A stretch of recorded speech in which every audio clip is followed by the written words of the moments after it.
పసుపును ప్రసాదంగా ఇచ్చే అమ్మవారి ఆలయం గురించి తెలుసుకుందాం.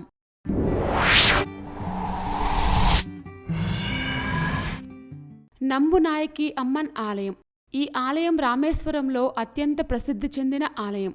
14వ శతాబ్దానికి చెందిన ఈ ఆలయం రామ్నాథ్ జిల్లాలో ఉంది మరియు ఈ ప్రాంతంలోని స్థానికులచే నిర్వహించబడుతుంది.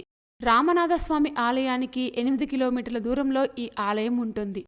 ఈ ప్రాంతంలో నివసించే అనేక మరాఠా బ్రాహ్మణ కుటుంబాలకు ఈ అమ్మవారు కులదైవం. శ్రీ నంబునాయకి దేవి దక్షిణ దిశకు అభిముఖంగా ఉన్న రక్షణ దేవతగా పరిగణించబడుతుంది. దక్షిణ దురువన్ మరియు పశ్చిమ దురువన్ అనే 2 ఋషులు ఇక్కడ తీవ్రమైన తపస్సు చేశారని నమ్ముతారు. తల్లి పర్వతవర్తిని దక్షిణాదికి అభిముఖంగా ఉండటం వల్ల దక్షిణకాళిగా పిలుస్తారు. అప్పట్నుంచి ఋషులు ఈ ప్రదేశంలో ఉంటూ వ్యాధులతో బాధపడుతున్న వారికి చికిత్స చేయడం ప్రారంభించారు.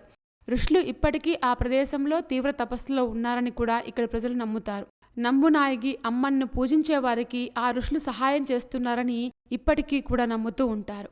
ఈ ఆలయం యొక్క స్థల పురాణం గురించి తెలుసుకుందాం.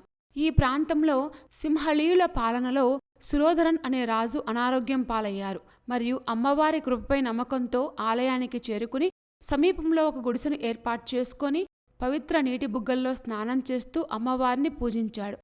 రాజు యొక్క పూజలకు అమ్మవారు కరుణించి అతన్ని అనారోగ్యం నుంచి కాపాడారు. అప్పుడు ఆ రాజు అమ్మవారికి ఈ ఆలయాన్ని నిర్మించారు.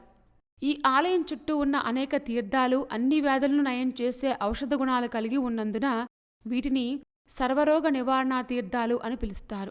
ఆలయం చుట్టూ ఉన్న అన్ని పవిత్ర నీటి బుగ్గలు అధిక ఔషధ విలువలను కలిగి ఉంటాయి. ఆలయ ప్రవేశ ద్వారం వద్ద కట్టబడిన గంటలు అద్భుతంగా కనిపిస్తాయి. ఈ ఆలయంలోని తీర్థం ఔషధ గుణాలను కలిగి ఉంటుందని విశ్వసిస్తారు. ఈ ఆలయంలో పసుపును ప్రసాదంగా అందిస్తారు. ఈ పసుపు ప్రసాదం అద్భుతాలు చేస్తుందని స్థానికుల నమ్మకం. ఈ ఆలయం రామేశ్వర ప్రధాన దేవాలయం నుండి ధనుష్కోటికి వెళ్లే మార్గంలో 8 కిలోమీటర్ల దూరంలో ఉంటుంది. సుదూర ప్రాంతాల నుంచి వేలాది భక్తులు అమ్మవారిని దర్శించడానికి వస్తూ ఉంటారు. ఈ ఆలయంలో నవరాత్రి ఉత్సవాలు చాలా ఘనంగా నిర్వహించబడతాయి. పసుపును ప్రసాదంగా ఇచ్చే అమ్మవారి ఆలయం చాలా ఇంట్రెస్టింగ్గా ఉంది కదూ. ఇలాంటి మరిన్ని విశేషాల కోసం మా ఛానల్ సబ్స్క్రైబ్ చేసుకోండి.